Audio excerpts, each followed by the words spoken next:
Okay, now we're at step 8. In step 8, made a list of all persons we had harmed and became willing to make amends to them all. So here we're just making the list. We're not actually making the amends yet. That's the next step.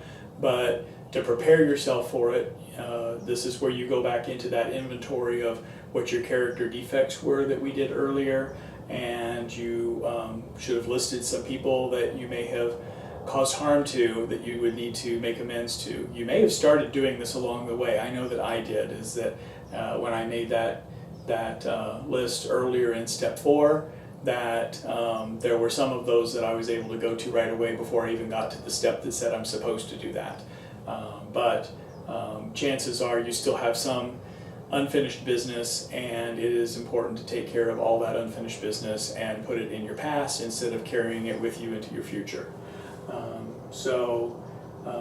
This is the time to do that.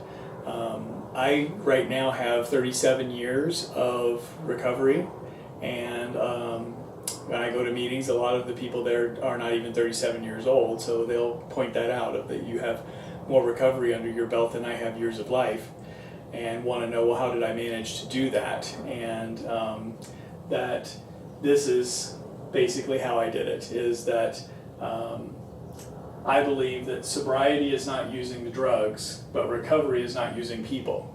And if I quit using people, I'm going over the high hurdle of recovery instead of the low hurdle of sobriety. That I've certainly seen it in many people, and I was very fortunate to have some spiritual awakenings through working the steps and through life experiences that allowed me to understand recovery as being different than sobriety. But I've seen it in many people that they're in and out of the program for years. They may have gotten first in the program 10 years earlier, and they've been in and out over the course of 10 years and wondering, well, how come I can't have the sobriety that you have? And I'll usually ask them, I say, well, tell me about which values that you learned to change when you started working the steps. And they'll be like, what are you talking about, values? And I'll say, okay, that right there answers the question for me as to why your recovery was not solid. Is because you weren't actually in recovery, you were just sober. You abstained from using drugs or from drinking, but you didn't really stop using people.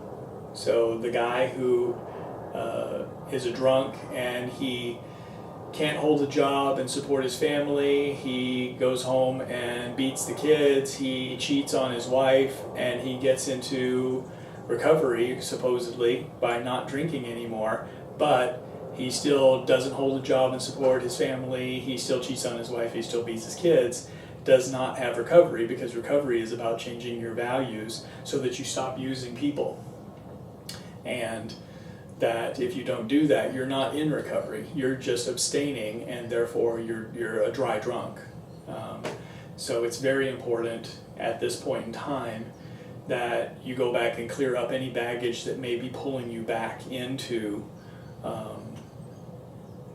just being dry and abstaining, but not really being in recovery.